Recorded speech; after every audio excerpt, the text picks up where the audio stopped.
दित्य रुद्र संहिता के चतुर्थ कुमार खंड में तीसरा अध्याय।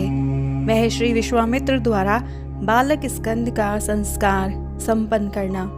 बालक स्कंद द्वारा क्रौच पर्वत का भेदन। इंद्र द्वारा बालक पर वज्र प्रहार। शाक विशाख आदि का उत्पन्न होना। कार्तिकेय का षण्मुख होकर 6 कृतिकाओं का दुग्धपान करना। नारद जी बोले, हे देव, हे प्रजानाथ, हे ब्राह्मण, हे सृष्टिकर्ता प्रभु, इसके बाद वहाँ क्या हुआ इसे आप कृपा कर बताइए। ब्रह्मा जी बोले, हे तात, इसी समय विधाता के द्वारा प्रेरित होकर महाप्रतापी विश्वामित्र स्वेच्छा से घूमते घूमते वहाँ जा पहुँचे। इस तेजस्वी बालक के अलौकिक तेज को देखकर वे कृतार्थ हो गए और उन्होंने प्रसन्न होकर उस बालक को नमस्कार किया। उस बालक के प्रभाव को जानने वाले महर्षि विश्वामित्र ने प्रसन्नचित्त हो विधि प्रेरित वाणी से उस बालक की स्तुति की। महान लीला करने वाला वो बालक अत्यंत प्रसन्न हुआ और अद्भुत हास्य करता हुआ विश्वामित्र से बोला।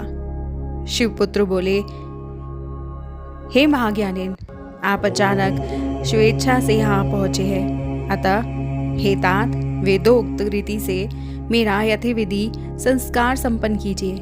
आज से आप प्रसन्नतापूर्वक मेरे पुरोहित हो जाएं। इससे आप सदा सबके पूजे होंगे, इसमें संशय नहीं है। ब्रह्मा जी बोले, बालक की ये बात सुनकर गादी पुत्र विश्वामित्र जी अत्यंत प्रसन्न हो गए और आश्चर्यचकित होकर मंद स्वर से उस बालक से कहा।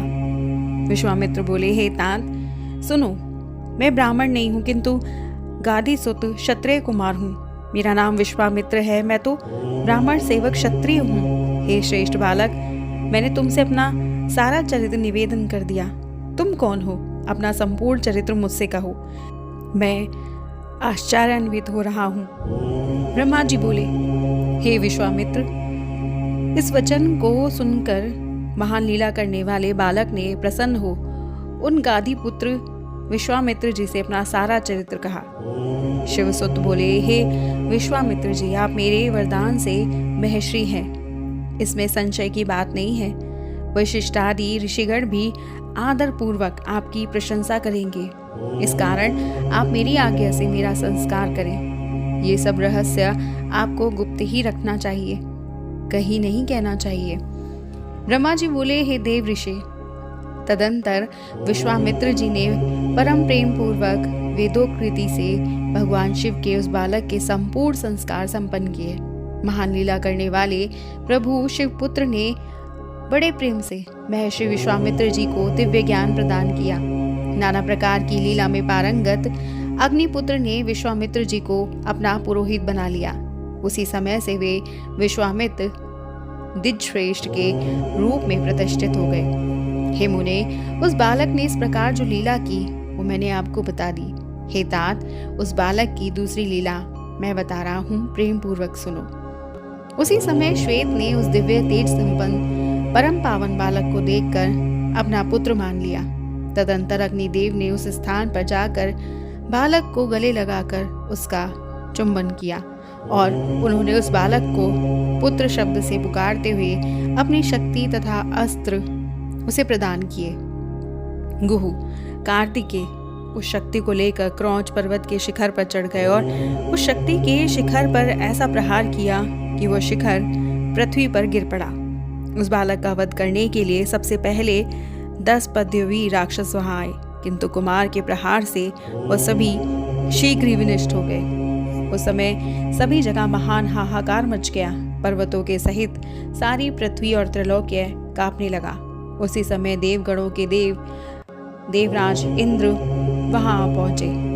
इंद्र ने अपने वज्र से कार्तिकेय के दक्षिण पार्श्व में प्रहार किया। वज्र के लगते ही उससे शाक नामक एक महान बलवान पुरुष प्रकट हो गया। पुनः इंद्र उसके वाम पार्श्व में शीघ्र ही वज्र से प्रहार किया। उस वज्र के लगते ही उसे एक और विशाख नामक बलवान पुरुष उत्पन्न हो गया। फिर इंद्र ने वज्र से उसके हृदय में प्रहार किया, जिससे उसी के समान बलवान नैगम नामक एक पुरुष प्रकट हो गया।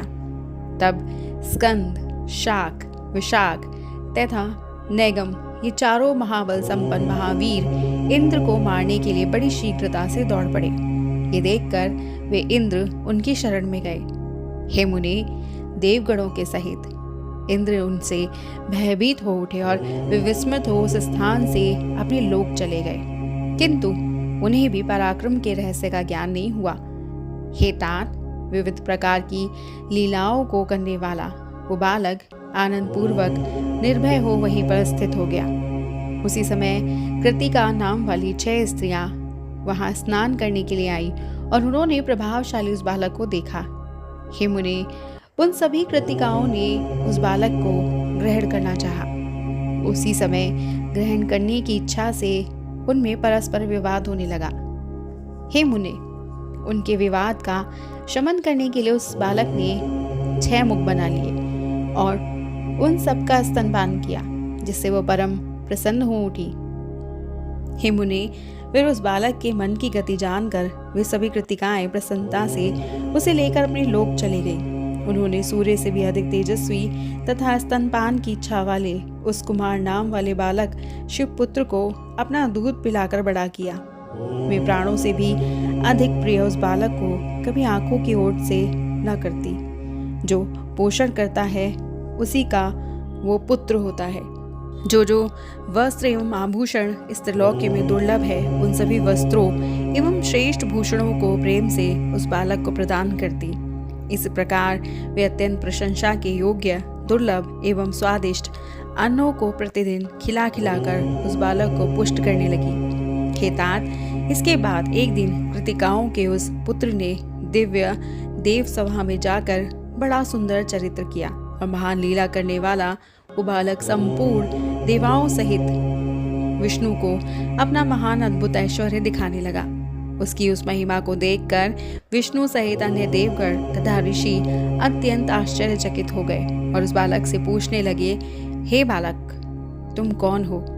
उनकी बात सुनकर उस बालक ने कुछ भी नहीं कहा और वो शीघ्र ही अपने घर चला गया और पूर्ववत गुप्त रूप से कहने लगा।